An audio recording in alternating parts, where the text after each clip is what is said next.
فلا هادي له أشهد أن لا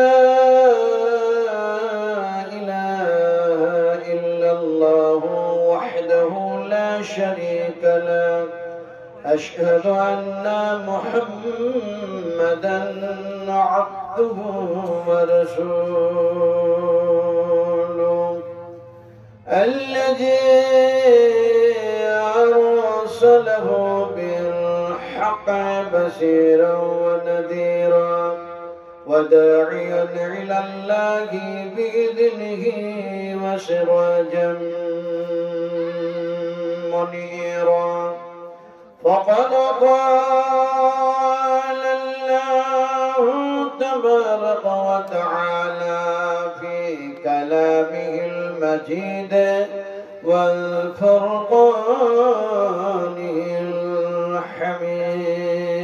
الحميد أعوذ بالله من الشيطان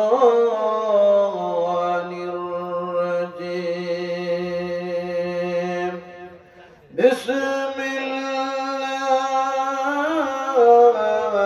الله الرحمن الرحيم إن الله وملائكته يصلون على النبي يا أيها الذين آمنوا صلوا عليه وسلموا تسليما اللهم صل على محمد وعلى آل محمد كما صليت على إبراهيم وعلى آل إبراهيم إنك حميد مجيد اللهم بارك على محمد وعلى آل محمد كما باركت على إبراهيم وعلى آل إبراهيم إنك حميد مجيد رب اجعلني مقيم الصلاة ومن ذريتي ربنا وتقبل دعائي ربنا اغفر لي ولوالدي وللمؤمنين يوم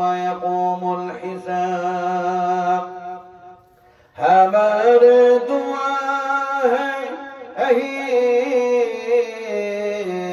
खुदा हो इस्लाम का बुलबला सदा आता कर सभी का हिदायत का नूर जलालत का अंधेरा हो जाए दूर या रब अगर तू करम करे ओ बात सबा को सो दिल पर शर करे तकब्बल मिन्ना इन्नका अंतस समीउल अलीम व तुब अलैना इन्नका अंतत तव्वाबुर रहीम सुब्हान रब्बिका रब्बिल इज्जति अम्मा यसिफून व सलामुन अलल मुरसलीन والحمد لله رب العالمين مشايخ إعظام علماء إكرام حضرات সম্মানিত আজকার জলসার সভাপতি মহাশয় সামনে বসে থাকা শিক্ষিত জ্ঞানীগণী বুদ্ধিজীবী ইসলাম দরদি ভাতৃবৃন্দ পর্দার আড়ালের মা ও বোনেরা সকলকেই জানাচ্ছি আমার আন্তরিক শুভেচ্ছা ভালোবাসা অভিনন্দন দিয়ে সর্বপ্রথমে সেই আল্লাহ সুবহানাহু তাআলার দরবারে তার শুকরগুজার বান্দা হিসাবে আমরা তার শুকরিয়া আদায় করতে যাচ্ছি যে আল্লাহ পাক আমাদেরকে বাক শক্তি দিয়েছেন, যে আল্লাহ পাক আমাদেরকে দর্শন শক্তি দিয়েছেন, যে আল্লাহ পাক আমাদেরকে শ্রবণ শক্তি দিয়েছেন, এরপরে নিখুঁত নির্ভেজাল অক্সিজেন দিয়ে যে মাবুদ আমাদেরকে জীবিত রেখেছে তার প্রশংসা করছি। তার নৈকট্য লাভের উদ্দেশ্যে আমরা পড়ে নিচ্ছি আলহামদুলিল্লাহ। ভাই রাত্রি বেশি হয়েছে, আর আপনাদেরকে বলা লাগবে না শীত বেড়েছে না কমেছে। আপনারা মালদা জেলার মানুষ, তো একটা সত্য কথা বলবেন, এই জায়গায় আমরা বসে আছি কি?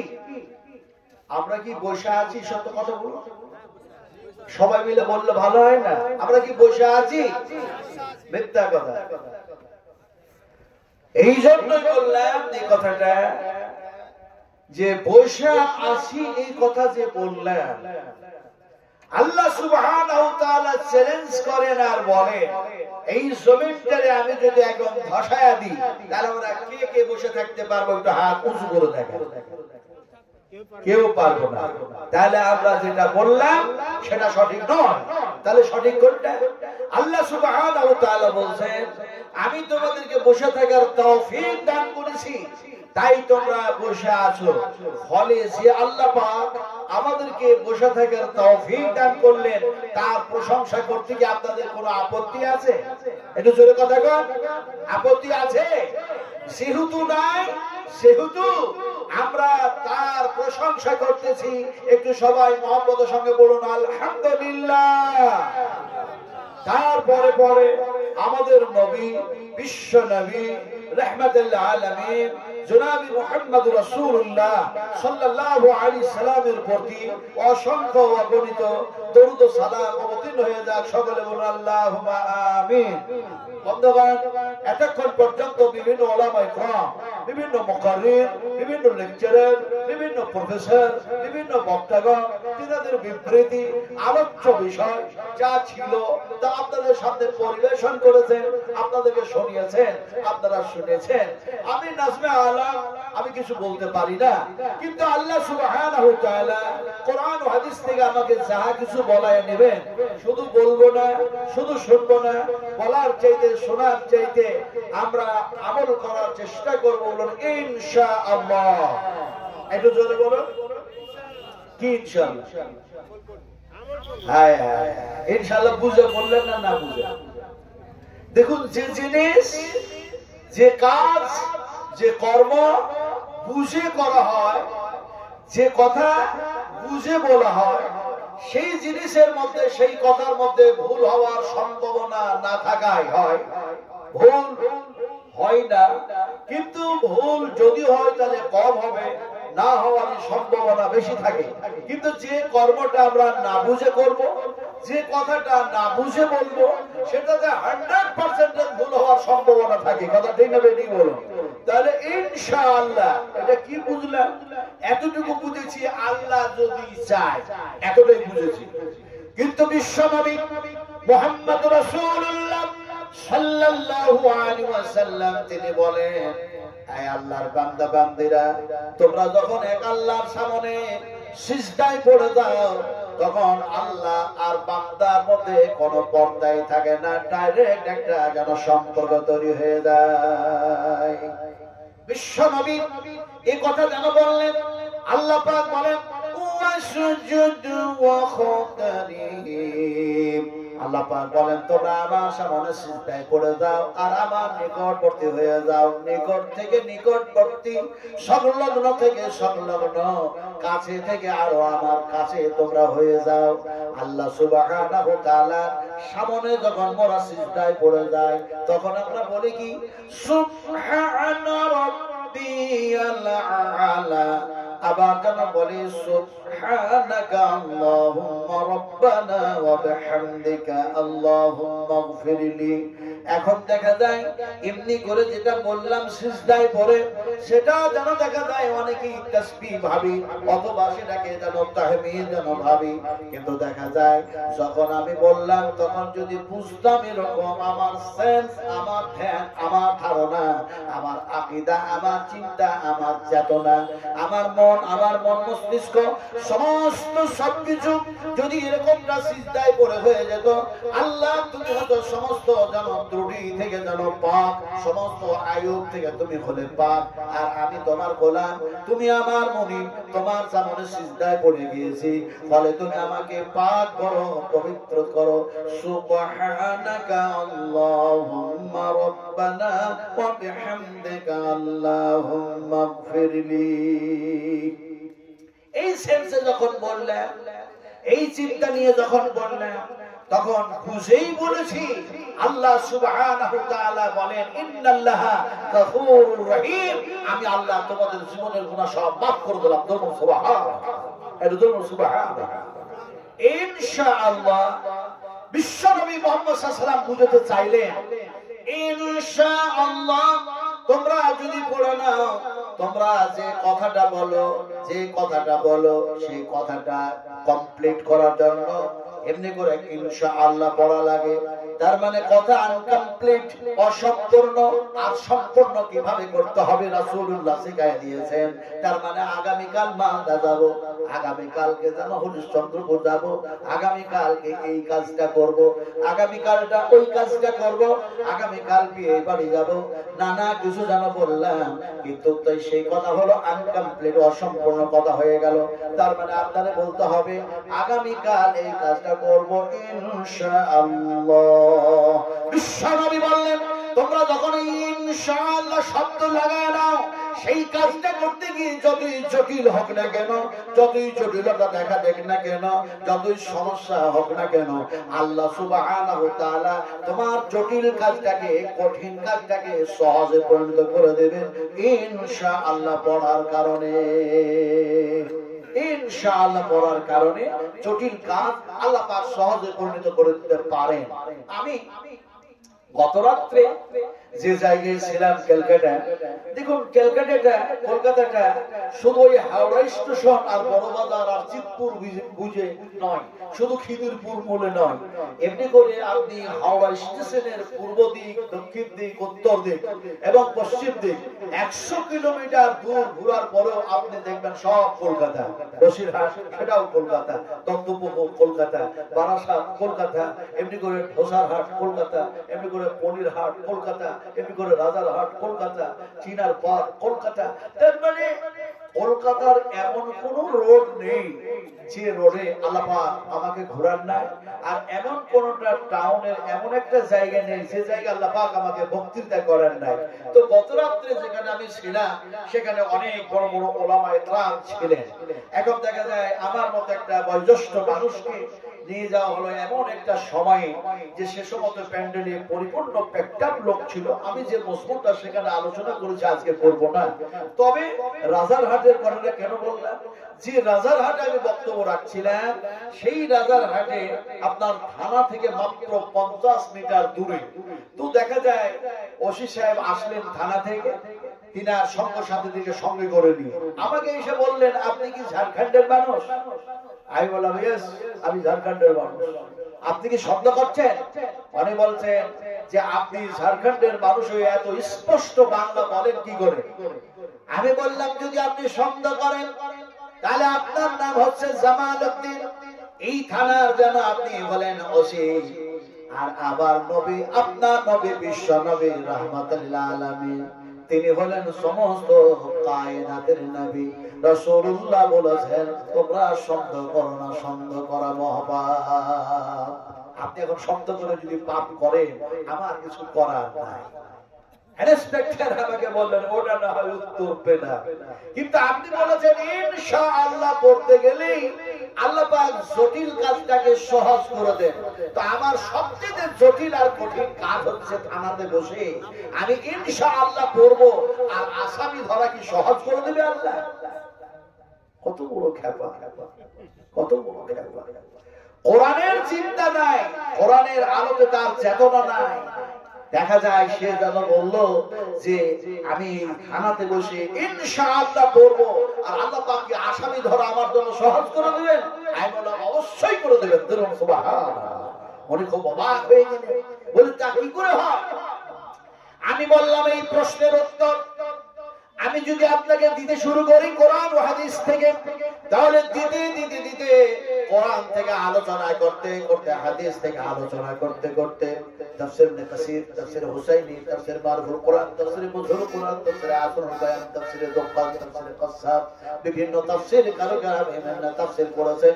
সমস্ত তাফসীর কারকের তাফসীরগুলি যদি একত্রিত করে আপনার সামনে বয়ান করা হয়, তাহলে এই রাত কত হয়ে যাবে, দিন শেষ হয়ে যাবে, সপ্তাহ শেষ হয়ে যাবে, মাস শেষ হয়ে যাবে, বছর শেষ হয়ে যাবে, হায়াত শেষ হয়ে যাবে, ইয়াউমাল কিয়ামা হয়ে যাবে, তারপরেও যেন আল্লাহর আলোচনা শেষ হবে না। আপনারাও কঠিন মানুষ, একটু সুবহানাল্লাহ বললেন না? এর জন্য সুবহানাল্লাহ। ওসি সাহেব বলছে আমাকে যে আপনি আমাকে বুঝাইয়া দেন কিভাবে আসামি ধরা যেন সহজ আল্লাহ করে দেবে ইনশাআল্লাহ করলাম। আমি ওনাকে বললাম একটি মানুষ আরেকজন মানুষকে হত্যা করেছে, মানুষটি নিহত, মানুষটি মৃত্যুবরণ করেছে, তার যেন বংশের মানুষ গরিব, আত্মীয় স্বজন গরিব, এমনি করে দেখা যায় সেই পিরিয়ডে সেই জামানায় সবচেয়ে বড় পয়গম্বর হযরত মুসা আলাইহিস সালাতু সালামের কাছে গিয়ে বলল, মুসা এই মানুষটারে হত্যা করেছে কিন্তু আসামি ধরা যায় না, তাকে কি হত্যা যেন করেছে ধরাও যায় না, চিনাও যায় না, বুঝাও যায় না, ধরবো কেমন করে, তার প্রসেস কি হবে? হযরত মুসা আলাইহিস সালাতু সালাম বললেন, একটি যেন গরু নাও, গরু জবাই করে দাও, আর গরুর গোশতটা ওই মৃত মানুষের কাটা জায়গায় ঠেকা দাও, মানুষটা আল্লাহর হুকুমে জীবিত হয়ে যাবে, আর মানুষটি তার যেন আসামির নাম সে বলে দেবে, আসামি ধরা তোমাদের জন্য সহজ হয়ে যাবে। মুসা আলাইহিস সালাতু সালাম যেভাবে বললেন সেইভাবে তারা গরু খুঁজতে শুরু করল। গরু খুঁজে খুঁজে খুঁজে হয় না, গরু সেই ধরনের গরু খুঁজে পাওয়া যায় না।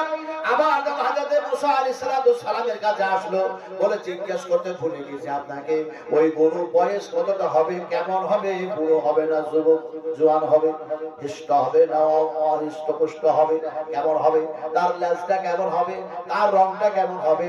এমন সময় বললেন নীল গাভী হওয়া লাগবে। এখন সেই ধরনের গাভী, সেই ধরনের গরু খুঁজতে খুঁজতে খুঁজতে হায়রান আপ্রেসার হয়ে যাওয়ার পর দেখা যায় তাদের মধ্যে একজন বলল, আগামীকাল পেয়ে যাব ইনশাআল্লাহ। যেমনে বলো তেমনে যেন দেখা যায় সেই ধরনের গাভী খুঁজে পেয়ে গেল, গরুটাকে জবাই করলো, ওই মৃত্যু মানুষের গলায় যেন ঠাগায়া দিল গোশত। আল্লাহর হুকুমে মৃত্যু মানুষ জীবিত হয়ে গেল, আর তাকে কে হত্যা করেছে সেই আসামির নামটা সে যেন বলে দিল, আবার আল্লাহর হুকুমে সে আবার মৃত্যু মুখে পতিত হয়ে গেল। আমি ওসি সাহেবকে বুঝালাম গরু খোঁজা কঠিন ছিল, এমনি করে গরু খুঁজতে পারছিল না, সেই কাজ ছিল অত্যন্ত জটিল, সেই কাজ ছিল অত্যন্ত কঠিন। ইনশাআল্লাহ পড়ার কারণে সেই ধরনের গাভী গরু তারা খুঁজে পেয়ে গেল, আর দেখা যায় সমস্যার সমাধান হয়ে গেল। আর আসামি ধরাটাও কঠিন ছিল, আসামিটাও যেন ধরা পড়ে গেল। ইনশাআল্লাহ পড়ার কারণে আল্লাহ পাক সকলেরই সমস্যার সমাধান যেন করে দিলেন। সুবহানাল্লাহ। ওসি সাহেব বলছে এটা আপনি শোনালেন ঠিক, এর প্রতিবাদ করার আমার কাছে যোগ্যতা নাই, আমার এলবিয়াত নাই, কিন্তু আমি বলেছি যে এই থানাতে বসে ইনশাআল্লাহ পড়বো, আর আসামি ধরা কি সহজ হবে সেই উত্তর আমি পাই না। আমি দেখলাম এর দলিল মানবে না, এর দলিল মানবে না। আমি ওসি সাহেবকে বললাম, ওসি সাহেব জি আপনি থানাতে বসে ইনশাআল্লাহ পড়বেন, আসামি ধরা আল্লাহ সহজ করে দেবে। বলে সেটা কিভাবে?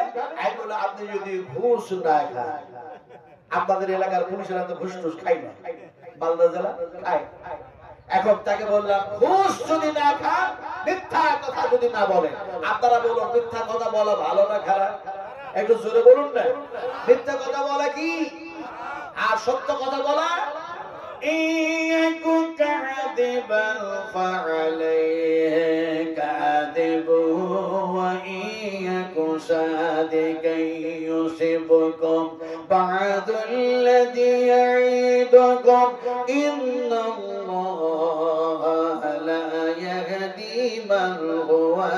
মুশরিকুন কাজ্জাব।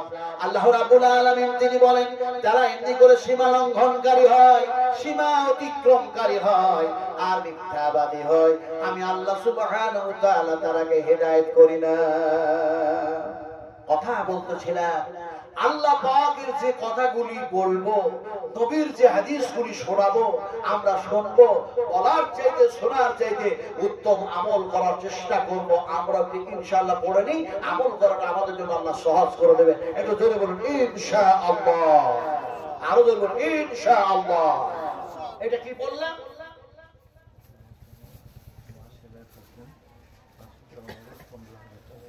الحمد لله، حياك الله، بارك الله، جزاكم الله خيرا الجزاء، حسن الجزاء.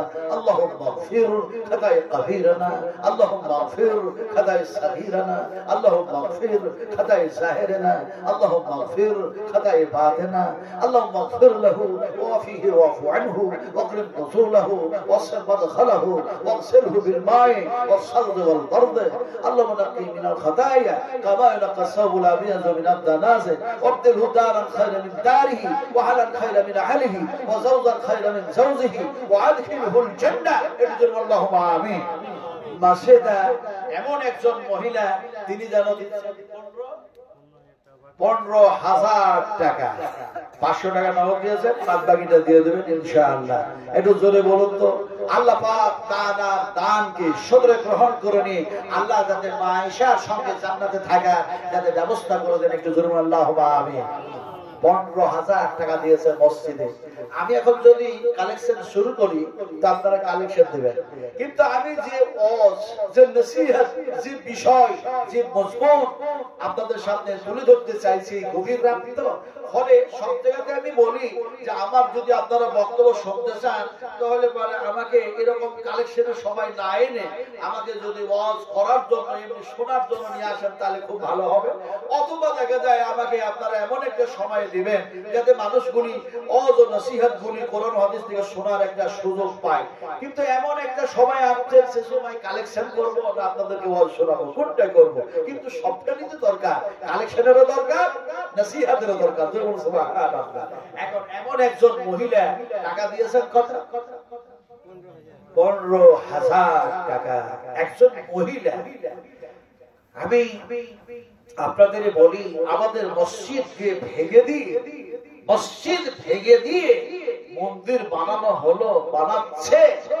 এখন যে মন্দিরটা ভাঙলো সেই মন্দিরে টাকা দিয়েছে একজন, দান করেছে, সে দান করেছে 11 কোটি টাকা। 11 কোটি। আর একজন দিল 8 কোটি টাকা। আর যে দেখা যায় এমনি করে মুকেশ আম্বানির কে মারা গেল, সে দিয়েছে 10 কোটি টাকা। অক্ষয় কুমার দিয়েছে 11 কোটি টাকা। চিন্তা করো। তাই ডক্টর জাকির নায়েক তিনারা বাপ বেটা এসে পাকিস্তানে যারা বললেন আমরা কাউরি কোনো কিছু ভাঙচুর করি না, বরং ওমান আহসানু কাওলাম মিম্মান দা'a ইলাল্লাহ, ওমান আহসানু কাওলাম মিম্মান দা'a ইলাল্লাহ, ওমান আহসানু কাওলাম মিম্মান দা'a ইলাল্লাহ। আমরা দ্বীনের দাওয়াতের কাজ করি আর মানুষগুলিকে আল্লাহর দিকে, তাওহীদের দিকে, রিসালাতের দিকে, আখিরাতের দিকে, মসজিদের দিকে, কোরআনের দিকে, নবীর দিকে আমরা ডেকে থাকি।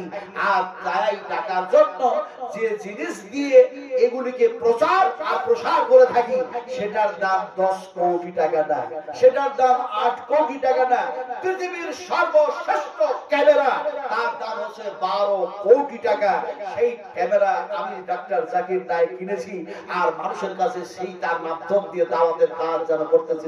আলহামদুলিল্লাহ, আরো আলহামদুলিল্লাহ। তার মানে তারাকে বুঝতে চাইলেন তোমরা ভাঙো মসজিদ মন্দির গড়াতে গিয়ে এত কোটি টাকা দাও, কিন্তু আমি তোমাদের মাঝে এমনি করে দিনের দাওয়াতের কাজ করে আমি 12 কোটি টাকা যন্ত্রের সাহায্যে তোমাদের কাছে আল্লাহর বাণী যেন পৌঁছে দিতে চাই। তোমাদের শত্রুতা করি না, বরং তোমাদের সঙ্গে মিত্রতা, বন্ধুতা তৈরি করতে চাই। নারায়ে তাকবীর, আরো নারায়ে তাকবীর। আমার ভাইরা শোনা একটা কথা বলতেছিলাম যে এখন এই মসজিদ বানাবার জন্য 15,000 টাকা দিলেন মসজিদে। কারণ আল্লাহ তুমি তার দানকে সদরে কবুল করো, আয় আল্লাহ তার রিজকে বরকত দাও। একটু জোরে আল্লাহুম্মা আমিন। আপনারা 10 টাকা কিংবা আধা ঘন্টা পর, কমপক্ষে আধা ঘন্টা শোনো, তারপরে আমার হাতে আপনারা দান করবেন। আলহামদুলিল্লাহ, আলহামদুলিল্লাহ। এই হাত দুইখানি দেখো, আপনারা তো হাত আছে দুইটা, আমার আল্লাহ পাক দুইটা হাত দিয়েছে। আচ্ছা বলুন তো, আমরা এই হাত দুইটার মধ্যে কোন হাত দিয়ে আমরা খাবার খাই? একটু ভালো করে বলুন। ডান হাত দিয়ে খাদ্য, কিন্তু আল্লাহ সুবহানাহু ওয়া তাআলা বলেন এই ডান হাতটাকে যদি আমি প্যারালাইসিসে পরিণত করে দিই তাহলে কোন হাত দিয়ে খাবে? বলে বাম হাত দিয়ে খাবো। আল্লাহ পাক বলেন বাম হাতটাকেও যদি আমি প্যারালাইসিসে পরিণত করে দিই তাহলে কোন হাত দিয়ে খাবে? বলে বউ খাওয়াবে, স্ত্রী খাওয়াবে, মা খাওয়াবে, দাদি খাওয়াবে, নানি খাওয়াবে, গ্রামের মানুষ খাওয়াবে, পৃথিবীর মানুষ খাওয়াবে, হোম মিনিস্টার, চিফ মিনিস্টার খাওয়াবে, এমএলএ এমপিরা খাওয়াবে। আল্লাহ পাক বলেন পৃথিবীর সমস্ত নর আর নারী, পুরুষ ও মহিলা সকলকে পঙ্গ করে দিলাম, পঙ্গ করে দিলাম, পঙ্গ করে দিলাম, প্যারালাইসিসে পরিণত করে দিলাম। এবার তোমরা কোন হাত দিয়ে খাবে? কে খাওয়াবে? বলুন কে খাওয়াবে? এতক্ষণ বললেন না কেন আল্লাহ খাওয়াবে? তখন চ্যালেঞ্জ করে বললেন ডান হাতে খেয়েছি। হায় হায় হায়। আল্লাহ রাব্বুল আলামিন বলেন হুয়া ইউতইমুনি ওয়া ইয়াসকিন ওয়া ইযা মারিজতু ফাহুয়া ইয়াসফিন। আল্লাহ সুবহানাহু ওয়া তাআলা বলেন আমি তোমাদের পানি পান করায় দিই, খাবার খাইয়ে দিই, আমি আল্লাহ অসুখ দিই, আর আমি আল্লাহ পাক যেন অসুখ ভালো করি। এবার মালদা জেলার মানুষেরা, আমার সোনার টুকরারা, বাংলার মানুষেরা বলুন এবার আমাদেরকে খাওয়ায় কে? কে খাওয়ায়? আল্লাহ বললেন এত আসতে কেন? আরো জোরে বলুন কে খাওয়ায়? আল্লাহ বুঝে বললেন না না বুঝে? আল্লাহ কি জিনিস? আল্লাহ কি জিনিস? আপনারা বলবেন আল্লাহ আমার মালিক, আল্লাহ আমার স্রষ্টা, কিন্তু ঠিকই বুঝেছেন, কিন্তু আরো বোঝা উচিত ছিল আল্লাহ যতবার বলবেন ততবার কোরআন তেলাওয়াত করা হবে। জোরে বলুন সুবহানাল্লাহ। আল্লাহ যতবার বলা হবে ততবার কোরআন তেলাওয়াত করা হবে। বিশ্ব নবী মুহাম্মদ রাসূলুল্লাহ সাল্লাল্লাহু আলাইহি সাল্লাম যেন বলেন তোমরা যতবার এমনি করে কোরআন তেলাওয়াত করো, কোরআন তেলাওয়াত করতে গিয়ে কোরআন তেলাওয়াত করে যা নেকি পেয়ে থাকে, এমনি করে কোরআন শ্রবণকারীরাও যেন সেই নেকি পেয়ে থাকে, আবার যেন তাদের উপর আল্লাহর রহমত বর্ষিত হয়ে যায়। ফলে আল্লাহ যতবার বলবেন কোরআন তেলাওয়াত করা হবে, তার মানে আল্লাহ শব্দটা, ল্যাঙ্গুয়েজটা হচ্ছে আল্লাহ পাকের ভাষা, আর সেটা কোরআনের মধ্যে আল্লাহ পাক কোট করে দিয়েছেন। এবং সুবহানাল্লাহ, যেমন কোরআনে এক জায়গায় এসেছে আল্লাহুল্লাযী খালাকাস সামাওয়াতি ওয়াল আরদা ওয়া মা বাইনাহুমা ফি সিত্তাতি আইয়ামিন সুম্মা ইসতাওয়া আলাল আরশ মা লাকুম মিন দুনিহি মিন ওয়ালিয়্যিন ওয়ালা শাফি'in আফালা তাতাযাক্কারুন। আল্লাহুল্লাযী খালাকাস সামাওয়াতি ওয়াল আরদ, আল্লাহ হচ্ছেন তিনি যিনি আকাশ ও জমিনকে শুধু সৃষ্টি করেছেন, এখানে ক্ষেত্র না, ওমা বাইনাহুম, আকাশ ও জমিনের মধ্যে যাহা কিছু আছে আমি আল্লাহ সেগুলি সৃষ্টি করেছি। জোরে সুবহানাল্লাহ। তাহলে আল্লাহ যতবার বলবো কোরআন তেলাওয়াত করা হবে। জোরে সুবহানাল্লাহ। সুবহানাল্লাহ যদি পড়ে তাও কোরআন পড়া হবে। সুবহানাল্লাহ এমন একটি শব্দ, এমন একটি বাক্য, এমন একটি ল্যাঙ্গুয়েজ, এমন একটি ভাষা আল্লাহ পাকের, এটা হলো কথা। তার মানে এটাও কোরআনের মধ্যে যেন এসেছে। যেমন কোরআনের এক জায়গায় বলা হয় সুবহানাল্লাযী আসরা বিআবদিহি লাইলান মিনাল মাসজিদিল হারাম ইলাল মাসজিদিল আকসা। তার মানে এই আয়াতটি, এই শব্দগুলি দিয়ে, এই বাক্যগুলি দিয়ে বিশ্ব নবী মুহাম্মদ রাসূলুল্লাহ সাল্লাল্লাহু আলাইহি সাল্লামের মিরাজের কথা আলোচনা করতে চাইছি না। সুবহানাল্লাহ কোরআনের মধ্যে শব্দটাই এসেছে, যতবার বলবো ততবার কোরআন তেলাওয়াত হয়ে যাবে, তত নেকির খাতায় নেকি যেন বৃদ্ধি হবে। এটাই বুঝাবার জন্য বললাম যে কোরআনের মধ্যে আল্লাহ পাক বলছেন সুবহানাল্লাযী। ফলে আমরা আরেকবার পড়ে নিই, বলুন সুবহানাল্লাহ। আমাদেরকে খাওয়ালো কে? আল্লাহ খাওয়ালে। খাওয়ার পরে দোয়া কি পড়েছেন? ব্যাস, আলহামদুলিল্লাহ আন্দাজে, আলহামদুলিল্লাহ আন্দাজে। আবার ভাই বিশ্বনবী মুহাম্মদ সাল্লাল্লাহু আলাইহি ওয়াসাল্লাম তিনি যখন খাবার খেতেন তখন তিনি খাবার খেতেন যেন পিজোর।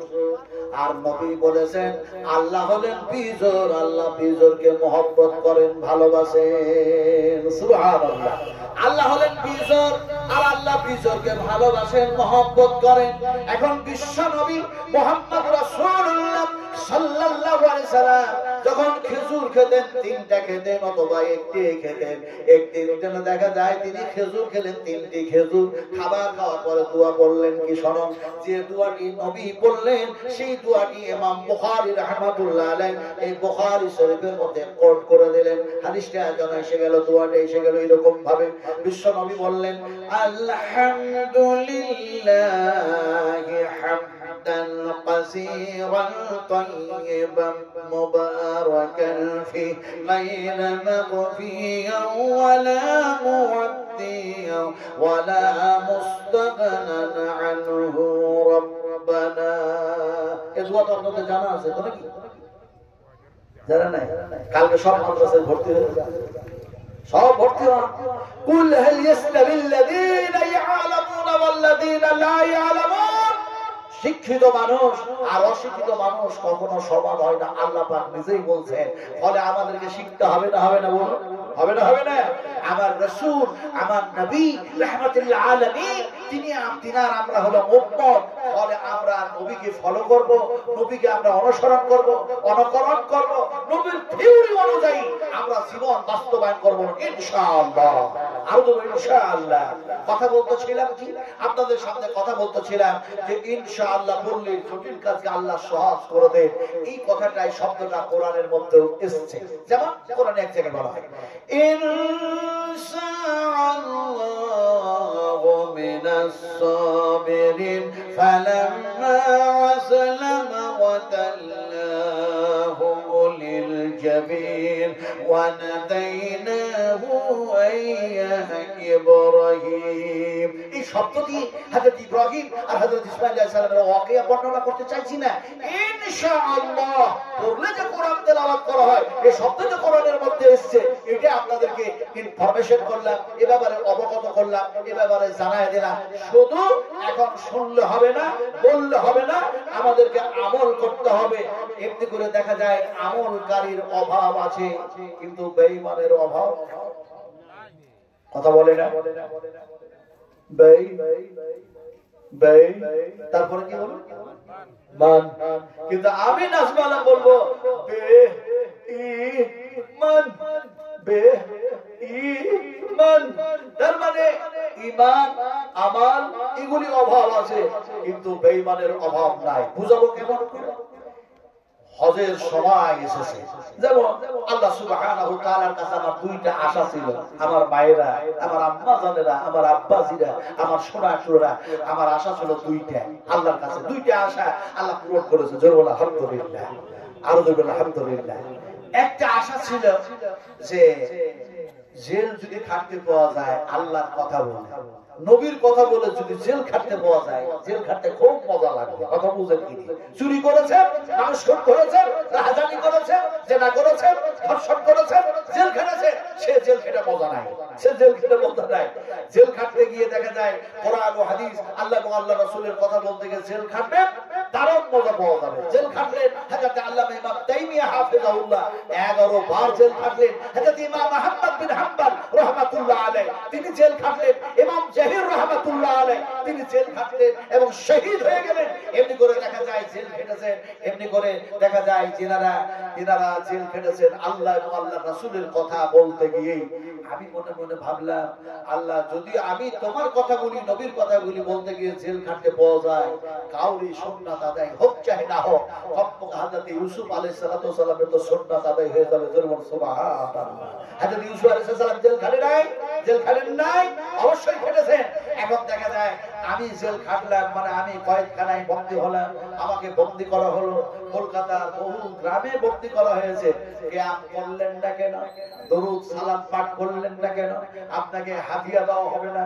তারপরে ঘন্টার পর ঘন্টা আমাকে বন্দী করে রেখে তারপরে দেখা যায় তাদের বড় বড় পীর সাহেবদেরকে ডেকে এনে দেখা যায় বিচার শুরু করলো। কথাটা বলতেছিলাম কি, আপনাদের একটা আশা যেন আল্লাহ পাক এমনি করে এখন দেখা যায় সেই এলাকায় গেলে বলে নাসবানা হুজুর এসছে, নাসবানা হুজুর এসছে, আর কিছু বলে না। মানুষ যেন দেখা যায় পিপিলিকার মতো লাইন দিয়ে ছুটে এসে কতজন যে দোয়া নেওয়ার জন্য আসে আল্লাহ ভালো জানেন। একটা আশা। 2 নম্বর আশা ছিল, আল্লাহ মানুষগুলিকে তোমার কথা বলি, নবীর কথা বলি, কিন্তু আমি যদি আমল না করি তাহলে আমি বেঈমান হয়ে যাব। আল্লাহ পাক বলেন লিমা তাকুলুনা মা লা তাফআলুন। যেগুলি তুমি আমল করো না সেগুলি মানুষের সামনে বয়ান করো না, যেগুলি আমল করো সেগুলি মানুষের সামনে বয়ান করো। বয়ান একটা শব্দ আমি বলে ফেললাম, কিন্তু বয়ান শব্দটা যতবার বললাম এটা কোরআনের শব্দ, এটা আল্লাহ পাকের ভাষা। জোরে বলুন সুবহানাল্লাহ। যেমন কোরআনের মধ্যে এক জায়গায় এসেছে হাযা বায়ানুল লিন্নাস। হাযা এই কিতাবের মধ্যে বায়ান মানে হলো আলোচনা, লিন্নাস বিশ্ব মানবের কল্যাণের জন্য আমি আল্লাহ এই কোরআনে সব আলোচনা করে দিয়েছি। জোরে বলুন সুবহানাল্লাহ। তো আশা ছিল আরেকটা, সেটা হচ্ছে এই আল্লাহ আমি যদি বিশ্ব নবী মুহাম্মদ রাসূলুল্লাহ সাল্লাল্লাহু আলাইহি সাল্লামের দেশে একবার যেতে পারতাম।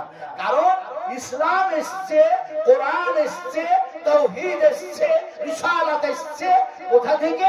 পশ্চিমবঙ্গের রাজধানী কলকাতা থেকে নয়, ঝাড়খণ্ডের রাজধানী এমনি করে রাঁচি থেকে নয়, বিহারের রাজধানী পাটনা থেকে নয়, ভারতের রাজধানী এমনি করে দেখা যায় দিল্লি থেকে নয়।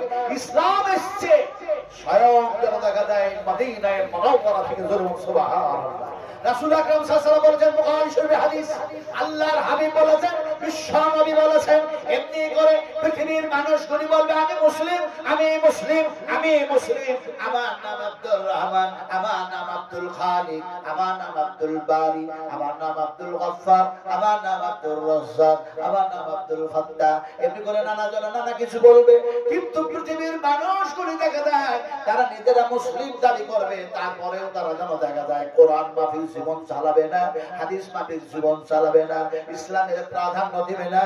নবী বলছেন সেই সময় গোটা পৃথিবী থেকে ইসলাম গুটায়া সেন্টে আমার যেন দরবারে আবার মদিনায় আবার জমা হয়ে যাবে। বুখারী শরীফের হাদিস, আল্লাহর হাবিব বিশ্বনবী বলেন, একটি সাপ যেন দেখা যায় এদিক ওদিক চড়াট করে ঘোরাফিরে করে বেড়ায়, আর সেই সাপটা এসে নিজের গর্তের মধ্যে আবার যেমন ঢুকে যায়, তেমনি করে দেখা যায় ইসলামটা মদিনা থেকে শুরু হয়েছে, আর ইসলাম আবার যেন আমার মদিনায় এসে জমা হয়ে যাবে। হায় হায় হায় হায়। তো ইচ্ছা ছিল, আশা ছিল, আল্লাহ তুমি দয়া করে ওখানে একবার পৌঁছায় দাও। এই তো 3 জুলাই জিদ্দাই চাপদা জাহাজে 5000 কিলোমিটার, 5000 কিলোমিটার রাস্তা এখন দেখা যায় সেখান থেকে অতিক্রম করে আসলাম ইন্ডিয়ায়। কথা বলছিলাম কি, বিশ্ব নবী মুহাম্মদ সাল্লাল্লাহু আলাইহি ওয়াসাল্লাম যে জায়গায় শুয়ে আছেন মদিনায়ে মুনাওয়ারায়, সেই জায়গাটার নাম কি জানেন?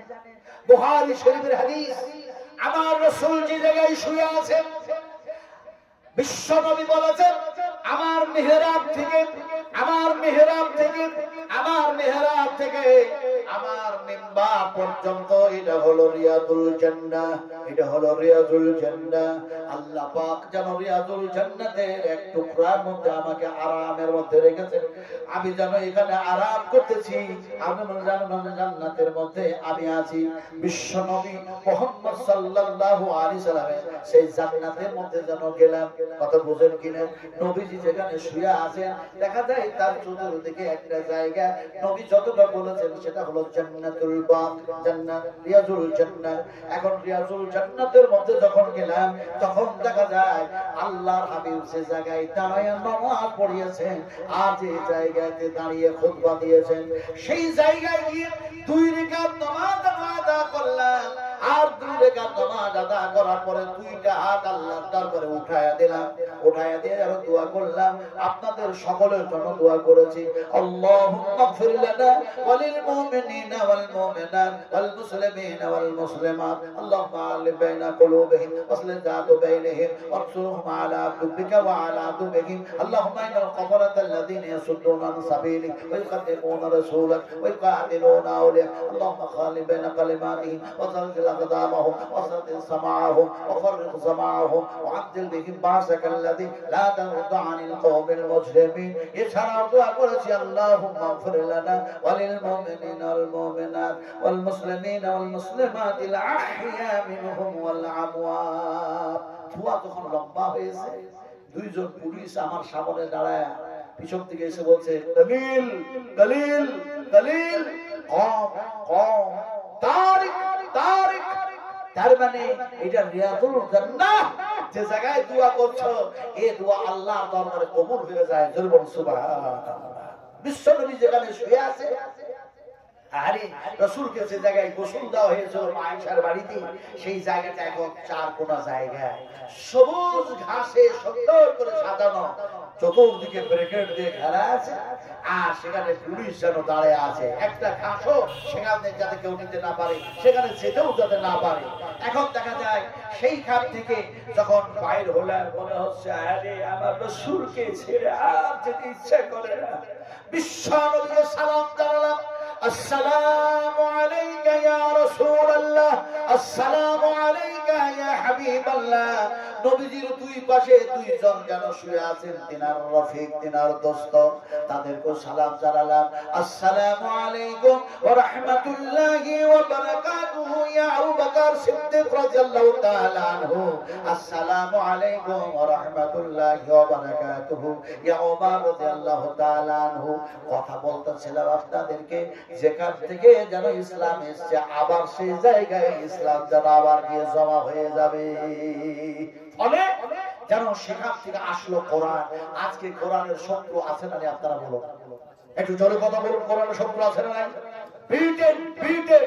ব্রিটেনে ইদানিং এই কিছুদিন পূর্বে ব্রিটেনে দেখা গেল কোরআনটাকে ধরলো, ওর ভিতর থেকে, কোরআনের ভিতর থেকে পাতাগুলিকে টেনে টেনে ছিঁড়ে ছিঁড়ে তারা পায়ের নিচে রাখছে আর পা দিয়ে রগড়াতেছে। জোরবন নাউযুবিল্লাহ, একটু জোরবন নাউযুবিল্লাহ। আমার মায়েরা, আমার বোনেরা, ত্রিপুরার মাটিতে দেখি যেন কোরআন যেন পুরানো হলো। একজন কোরআনের হাফিজ তিনি প্রত্যক্ষ করছেন, কান্না করছেন, আমি তাকে চিনি না, উনি কেমনে আমারে চিনে ফেলেছেন। এবারও ত্রিপুরায় ডাকছিল, এবারও ফালাকাটা, এবারও যেন দেখা যায় শীতলকুচির পাশে একটা জায়গায় যেন বক্তব্য রাখলাম। কথাটা বলতেছিলাম আসামের মাটিতে, তো ত্রিপুরায় দেখি হাফিজ কাঁদছে। আমি আমাকে দেখে বলছে, হুজুর খবর শুনেছেন? আমি বললাম, কি খবর হয়েছে? বলে আমার হাতের দিকে তাকায় তাকায় দেখলাম তার হাতটা কালো কুৎসিত হয়ে আছে, কালো কুৎসিত হয়ে আছে। আমি জিজ্ঞেস করলাম, হাত কালো কেন? উনি বললেন, আমি 30 পারা কোরআনের হাফিজ, ফলে এই কোরআনটাকে যেন এমনি করে অগ্নি দিয়ে কোরআনের শত্রুরা পুড়ায়া ছায়ে পরিণত করে দিয়েছে। আর আমি যেন কোরআনের হাফেজ, এই কোরআনকে আগুন দিয়ে পুড়াতে দেখতে গিয়ে আমি নিজকে আর কন্ট্রোল করতে পারি না। আমি নিজে যেন দেখা যায় এই দৃশ্য দেখে যেন অজ্ঞান হয়েছি। তারপরে জ্ঞানে ফিরে এসে যেন ছাইগুলি নামলাম আর দেখলাম, বলে কোরআন তুমি পুড়ে শেষ হয়ে গেছো না, কোরআনের কোনো কিছু অংশ যেন বেঁচে আছে দেখি না, হেফাজত আল্লাহ পাক করেছে কিনা দেখি না। খুঁজতে খুঁজতে খুঁজতে ছায়ের মধ্যে একটা এমন শব্দ খুঁজে পেয়ে গেলাম যেটা আগুন নষ্ট করতে পারে না। সুবহানাল্লাহ। আমি বললাম, দেখি তো কোনটা? উনি যেন তাকালেন আর বললেন, আল্লাহু লা ইলাহা ইল্লা হুয়াল হাইয়ুল কাইয়্যুম। আল্লাহ হলেন হাই, তিনি হলেন কাইয়্যুম, তিনি হলেন চিরন্ত, তিনি হলেন চিরস্থায়ী, তিনি হলেন অক্ষয়, তিনি হলেন অমর। আল্লাহকে কেউ ধ্বংস করতে পারে না, সম্ভব নয়। সেটা মনে চিন্তা করা, মনে আশা করাও সম্ভব নয়। কথা বলতেছিলাম, কোরআনের শত্রু আছে না নাই? একটু জোরে বলতে হবে, একটু জোরে বলুন, কোরআনের শত্রু আছে না নাই? তাহলে কোরআনের শত্রু থাকার পরও কি কোরআন ধ্বংস করে কোরআন শেষ হয়ে যাবে কি? কোরআন কি শেষ হবে? হবে না কেন? এই জন্যই হবে না। ইন্না نزلنا الذكر فإن له لحافظون আমি আল্লাহ রাব্বুল আলামিন বিশ্ব মানবের কল্যাণের জন্য এই কোরআন নাযিল করেছি আর এই কোরআনের হেফাজতের দায়িত্ব আমি আল্লাহ রাব্বুল আলামিন কবুল করেছি আমি আল্লাহ রাব্বুল আলামিন গ্রহণ করেছি ফলে এই কোরআনের হেফাজত আমি আল্লাহ করব সুবহানাল্লাহ পড়ে আচ্ছা বলুন কোরআন কার কথা হাদিস কার কথা সবচেয়ে ভালো কথা কার কথা আল্লাহর কথা শুধু আল্লাহর কথা সবচেয়ে ভালো কথা সবচেয়ে উত্তম কথা সবচেয়ে উৎকৃষ্ট কথা সবচেয়ে বেস্ট এবং বেটার কথা হচ্ছে আল্লাহ এবং আল্লাহর রাসূলের এখন আমি বললেও হবে না আপনারা বললেও হবে না নবীজি নিজে যেন বললেন ফাইন্না খায়রাল হাদিস কিতাবুল্লাহ ওয়া খায়রাল হাদিস হাদিস মুহাম্মাদিন সাল্লাল্লাহু আলাইহি ওয়াসাল্লাম আল্লাহ পাকের নবী বললেন আমার আল্লাহর চাইতে আমি নবীর চাইতে ভালো কথা আর কাউরে হতে পারে না জোরে সুবহানাল্লাহ সবচেয়ে ভালো খারাপ কথা কার ও ভাই একটু বলুন না সবচেয়ে খারাপ কথা কার হ্যাঁ হায় রে মানুষ ইবলিস শয়তান ঠিকই বলেছেন শয়তানকে আপনারা দেখেছেন ফেরেশতাকে কে দেখেছেন দেখেন নাই তাহলে আমি যা বলছি এটা শুধু আপনাদের শোনাচ্ছি না আল্লাহর কসম খেয়ে বলি যে ফেরেশতাকে আপনারা দেখতেছেন না আমিও দেখতেছি না আমাদের ঘরে সেই ফেরেশতা আছে না নাই হালকা না ভারী হালকা না ভারী তাও বুঝা যায় না দেখতেও পাওয়া যায় না হালকা না ভারী বুঝাও যায় না এখন যা বলছি ফেরেশতারা তা কি করতেছে ইজিয়াতালাকাল মুতালাকিয়ান আনিল ইয়ামিন ওয়া আনিস শিমালি কাঈদ মা ইয়ালফিযু মিন কওলিন ইল্লা লাদাইহি রাকীবুন আতীদ যা কিছু বলতেছি তা সব কিছু যেন ফেরেশতারা লিখতেছে একটু ফেরেশতারাকে লেখা দেন বলুন সুবহানাল্লাহ সবচেয়ে খারাপ কথা শয়তান বিশ্ব নবী তিরমিজি শরীফের হাদিস ভালো করে শুনুন রাসূল আকরাম সাল্লাল্লাহু আলাইহি ওয়াসাল্লামের সেই মসজিদে নববিয়ার স্তম্ভে যেন শয়তানকে নবীজি বাঁধতে চাইলেন আর একটা স্তম্ভে আরেকটি পিলারে সাহাবায়ে কেরাম রাদিয়াল্লাহু তাআলা আনহুরা একজন মুশরিককে যেন বেঁধেছিলেন কোরআনের শত্রু নবীর শত্রু আল্লাহর দুশমনকে একটা স্তম্ভে বাঁধা হয়েছিল মসজিদে নববিয়াতে যখন ঢুকলাম হাদিস পড়ে পড়লো আর ইচ্ছা হলো যে কোনটা স্তম্ভে সেই মুশরিককে বাঁধা হয়েছিল একটু দেখি তো কিন্তু সেই স্তম্ভগুলি আগেকার মতো না এত কারুকার্য এত সৌন্দর্য এত নকশা এত সুন্দর করে যেন সেই পিলারগুলি তৈরি করা হয়েছে চোখ জুড়িয়ে যায় ঠান্ডা হয়ে যায় তো কথা বলতেছিলাম আল্লাহর হাবিব তিনি যেন বলছেন আমার ইচ্ছা হয় ও সাহাবীরা যেন শয়তানকে স্তম্ভে বাঁধায় তোমাদেরকে দেখায় দিই এই হচ্ছে তোমাদের যেন প্রকাশ্য শত্রু এটা হচ্ছে প্রকাশ্য দুশমন ফলে শয়তানের কথা মোতাবেক তোমরা চলো না তোমরা কোরআনের পক্ষে চলো নবীর পক্ষে চলো ফলে কথা বলতেছিলাম আমরা কোরআনের পক্ষে চলবো না কোরআনের বিপক্ষে চলবো হয়তো বুঝতে পারলাম না আপনাদেরকে এমনি করে বুঝাই আমরা কোরআনের পক্ষে না কোরআনের উল্টা কোনটা কি জোরে বলুন হাত দুইটা দেখান কারা কারা নবীর পক্ষে আমি হাত উঠিয়ে দিলাম কোরআনের প্রতি যাদের ঈমান আছে তাদের তো হাত উঠবে ইনশাআল্লাহ আর একটু হাত উঁচু করুন সিধা করুন বলি নারে তাকবীর সালাম ইসলাম জিন্দাবাদ হাত নিচু করুন হাত যে উঠালে এটাও তো বুঝে উঠানো উচিত ছিল কারণ কোন আলেমেরা যদি জিজ্ঞেস করে আজকাল ফতোয়ার অভাব নাই কেমন ফতোয়ার অভাব নাই হাত উঠানো জিজ্ঞেস করবে কেমন কথা তার একটা এক্সাম্পল দিই একটা ফার্ম জাল অনেক রকমের জাল হয় না তো একটা ওই ফাঁস জাল নাকি বলে এখন একটা ফাঁস জাল টেকে দিয়েছে কথা বুঝুন কিনা ওই জালে দেখা যায় দুইটা পাখি ধরা পড়েছে দুইটা পাখি একটা পাখি হচ্ছে কাক আর একটা পাখি হচ্ছে আপনার ঘুঘু, কথা বুঝেন কিনা? এই দুটা পাখি এখন ওই ফাঁস জালে ধরা পড়ে গিয়ে দেখা যায় কাক খুব চিৎকার করছে, খুব চিৎকার করছে। তো ঘুঘুটা কাকটাকে বলছে, তুই এত চিৎকার করছিস কেন বলতো, কেন এত চিৎকার করছিস? তো কাকটা বলছে, আমি না হয় চিৎকার করছি, তুই কাঁদছিস কেন? ঘুঘুটাকে বলছে, তুই কান্না করছিস কেন? ঘুঘু যেন বলছে, শোনো, এই জালের মালিক সকালবেলা হলে আমাকে যেন জাল থেকে বাইর করবে, আর জাল থেকে বাইর করে আমাকে জবা করে খেয়ে নেবে। আমি ঘুঘু, আমি যেন বস্তুটা আল্লাহ পাক তার জন্য হালাল করেছে, তাই আমাকে যেন জবা করে খেয়ে নেবে।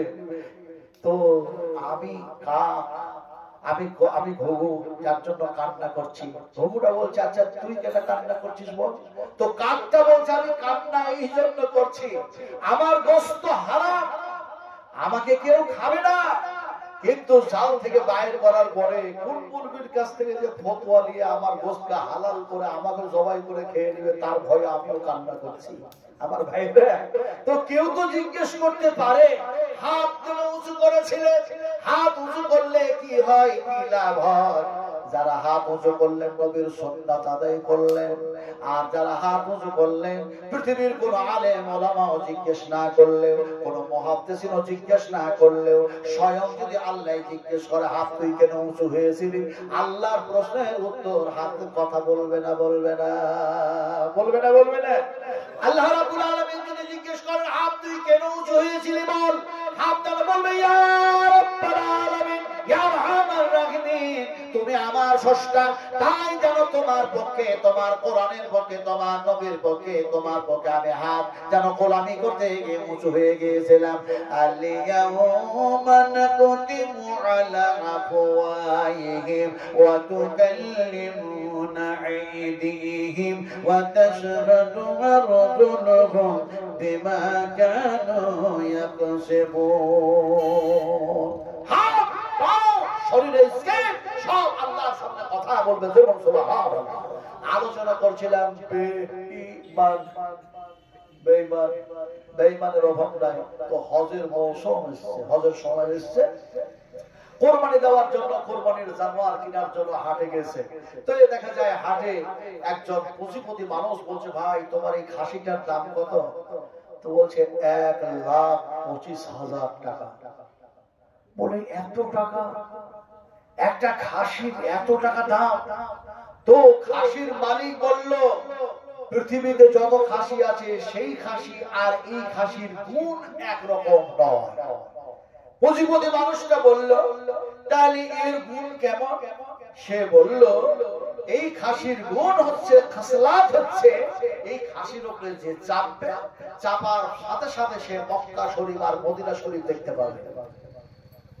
যে কোরবানি দেওয়ার জন্য খাসি কিনতে গেছে, পুঁজিপতি মানুষটা বলছে, সর্বনাশ, হজ করতে যেতে গেলে লক্ষ লক্ষ টাকা খরচা করতে হয়, যে মসজিদে নববিয়া যাওয়া হয়, কাবাতে যাওয়া হয়, আর এখানে খাসির উপরে চাপলেই মক্কা আর মদিনা দেখতে পাওয়া যায়। এমন সময় সে বলল, যদি তা হয় তাহলে পরে টাকা দিয়ে না হয় কিনবো। এমন সময় ওই পুঁজিপতি মানুষটার একটা কর্মচারীকে বলল, ওই খাসির উপরে চেপে দেখতো মক্কা শরীফ আর মদিনা শরীফ দেখা যাচ্ছে কিনা।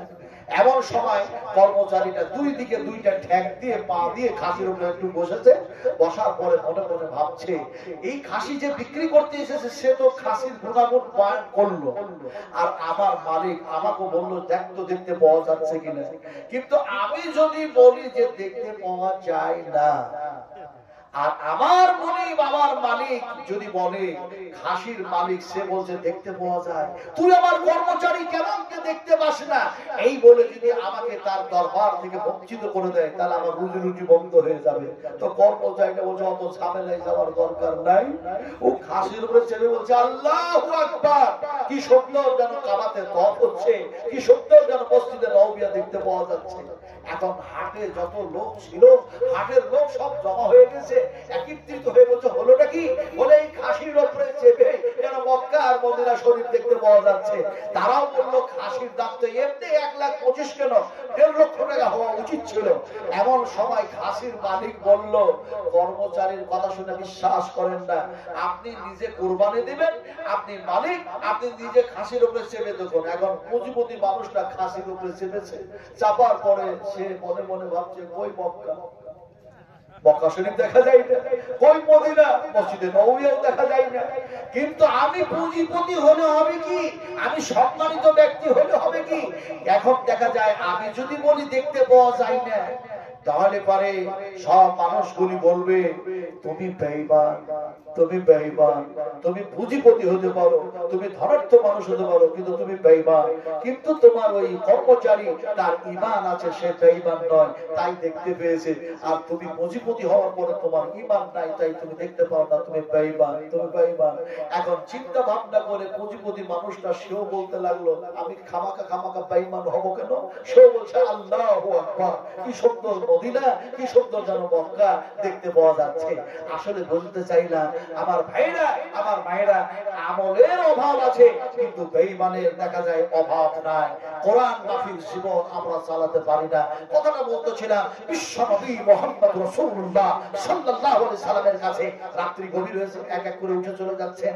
এই যেন এটা ফাঁকা হয়েছে, এটা চরম বেয়াদবি, জানলেন, চরম বেয়াদবি। কারণ এটা কোরআনের শানে আলোচনা চলছে, কোরআন বুঝাবার কথা বলছে। আমি প্রথমে বলেছি যে কাজ, যে কর্ম, যে কথা বুঝে করা হয়, বলা হয়, সেটার মধ্যে ভুল হওয়ার সম্ভাবনা কম থাকে, না হওয়ার এই সম্ভাবনা যেন 100%। কিন্তু যেটা বুঝে করা হয় না সেটা ভুল হওয়ার সম্ভাবনা 100%। ফলে আমরা কোরআন বুঝি না, যদিও কোরআন বুঝি কোরআন মানি না, যদিও হাদিস বুঝি তারপরে হাদিসের প্রতি আমল করি না। 10 মিনিট আগে একটা যেন হাদিস বয়ান করব, রাত্রি গভীর হয়ে আসছে, কারণ রাত 12টা পর্যন্ত ওয়াজ শুনলাম, তারপরে ফজরের নামাজ পড়লাম না। এটা হচ্ছে চরম থেকে চরম যেন একটা অন্যায়, এটা অন্যায়, এটা অন্যায়। আল্লাহ পাক যারা বলেছেন তোমরা অন্যায় আমার জমিনে করো না, যদি করো ফাকাযাতুহুম ফাকাইফা কানা ইকাব। আল্লাহ রাব্বুল আলামিন বলেন তোমরা যদি অন্যায় করো, জুলুম করো, আর আমি আল্লাহ যদি পাকড়াও করি, আমার আযাব দিয়ে, আমার গজব দিয়ে, আমার সাজা দিয়ে, তাহলে আমি আল্লাহ ছাড়া তোমাদের বাঁচাবার আর কেউ হবে না। ফাআখাযাতুহুম ফাকাইফা কানা ইকাব। ফলে আমরা যাতে আল্লাহর আযাবের সম্মুখীন না হই, এর জন্য ফজরের নামাজ আমরা জামাতে পড়ব ইনশাআল্লাহ, এর জন্য ইনশাআল্লাহ। আচ্ছা, যেখানে নামাজ পড়তে যাব সেই জায়গাটার নাম কি? মসজিদ। এই মসজিদ আল্লাহ পাকের ঘর না কার ঘর? ভাই এটা কার ঘর? হায়রে হায়রে হায়রে, এই যে আল্লাহর ঘর মসজিদ, এই মসজিদটাকে ভাঙা হচ্ছে আজকে সুপ্রিম কোর্টে। আজকে সুপ্রিম কোর্টে আজকাল তারিখে পাশ হয়ে গেল, পাশ হয়ে গেল ভারতবর্ষে যতগুলো মসজিদ যেন তৈরি হয়েছে, বাবর, শাহজাহান, আলমগীর সেই পিরিয়ডে সমস্ত মসজিদ তদন্ত করার অর্ডার দেওয়া হয়ে গেছে। কথা বুঝেন কিনা? যেগুলো ঐতিহাসিক মসজিদ। তারপরে আজকাল তারিখে মুসলমানদের কাছে ভোট নেওয়ার জন্য বেঈমান, বেঈমান, বেঈমান, মসজিদের শত্রু, কোরআনের শত্রু, মুসলমানের শত্রু, তাওহীদের শত্রু, রিসালাতের শত্রু। আজকে মুসলমানের ভোট নেওয়ার জন্য খাজা মঈনুদ্দিন চিশতির আজকে জন্মদিন পালন করলো, জন্মদিন পালন করলো, সারা ভারতবর্ষ ছুটি রাখলো, জন্মদিন পালন করলো, সারা ভারতবর্ষের ব্যাংক আর অন্যান্য যেন ছুটি রাখলো। আর খাজা মঈনুদ্দিন চিশতির যেন কবরে বিশাল অসংখ্য টাকা দিয়ে একটা চাদর কিনে কবরে যেন চাপানো।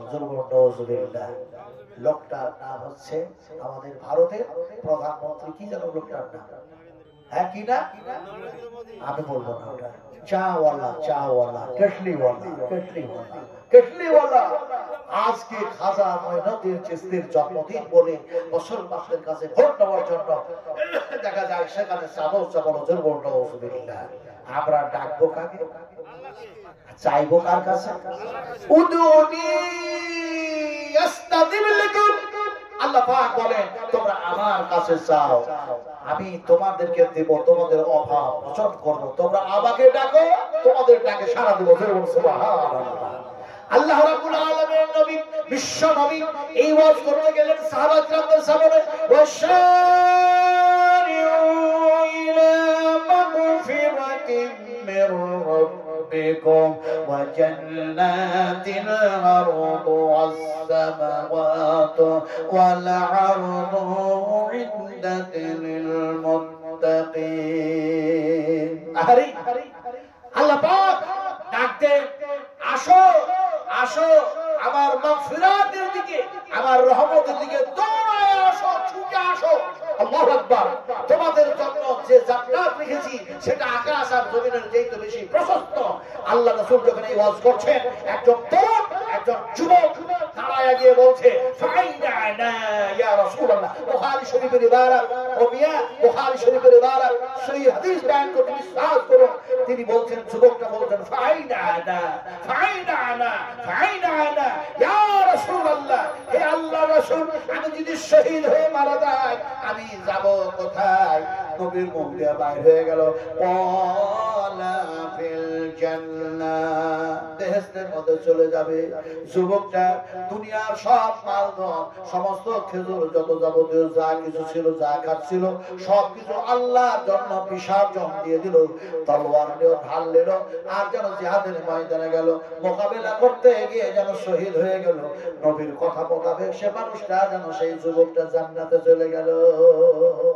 আমার ভাইরা, কথা বলতেছিলাম যে মসজিদে গিয়ে আমরা সিজদা করব, ফজরের নামাজ পড়ব, সেটা হচ্ছে আল্লাহর ঘর। আর একবার জোরে বলতো, কার ঘর? وَأَنَّ الْمَسَاجِدَ لِلَّهِ فَلَا تَدْعُوا مَعَ اللَّهِ أَحَدًا। মসজিদ হচ্ছে কেবলমাত্র এক আল্লাহ পাকের ইবাদতগাহ, সিজদাগাহ, ইবাদতের জায়গা, বন্দেগীর জায়গা। আমি এই কথা বলতে গিয়ে লাস্ট ফিনিশিং এর যে হাদিসটা বয়ান করব, মসজিদে নববিয়ার মধ্যে রাসূল আকরাম সাল্লাল্লাহু আলাইহি ওয়াসাল্লাম তখন হাদিসটা বয়ান করছিলেন, যে জায়গায় বসে রাসূল হাদিস বয়ান করছিলেন, সেই জায়গাটা আল্লাহ পাক দুই চোখ দিয়ে দর্শন করালেন। আমি সব কথা বলতে পারছি না আপনাদের সামনে।